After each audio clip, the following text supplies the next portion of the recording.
Good evening guys. मोनसे topic लाना फैलायबाय ronjon YouTube चैनलाव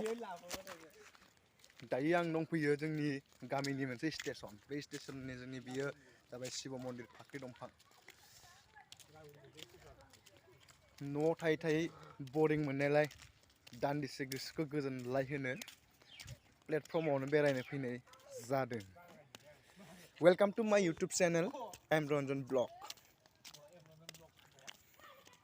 लोगोफोरबो रावबो गैया साथाम दङ सासेया राखां सासेया लावगा मेरगा सासेया थुमबां बिसोर साथामानोसै बिसोर साथामखौ आं दा दसे उनाव देखायगोन लोगोखौ मानोना लकडाउन जेरावबो ओंखारलांनो मोना जेरावबो बेरायनोबो मोना टाउन सहरबो थांनो मोना नालाय गामिनि न' खाथिनि प्लेटफर्मावनो बेरायनो फैदों बेनो लोगोफोर जोंनि बगिनदि प्लेटफर्म lokhimpur जिल्ला बगिनदि स्टेशन ट्रेन स्टेशन माब्लाबा फैबा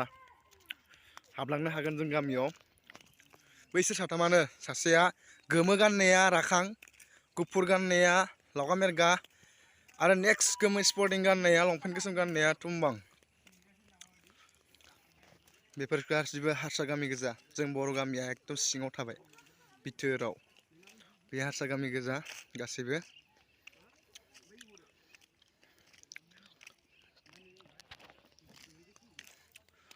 बगिनदि प्लेटफर्म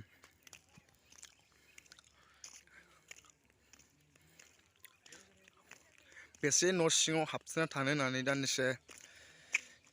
इभिनिं टाइमनि बार जानो होननानै ओंखारबोबाय गरमाबो बिराद जादों लोगोफोर स' आंना लोगोफोरा बेनो साथामबो आंना लोगोफोरा बेनो सासेया एनै लाजिदों ना मादोंथाय ओइ नोंथां फैब्रा हाय राखां हाय मा जाखो गरमाव गोजाङो नामा सोरबा आरो माब्लाबा फैनाय प्लान लाबावदों ना फैबाय थागोन र' फैबाय थागोन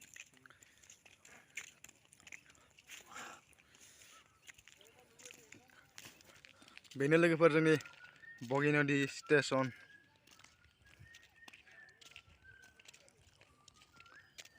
सासेया मोसौ दावलायबाय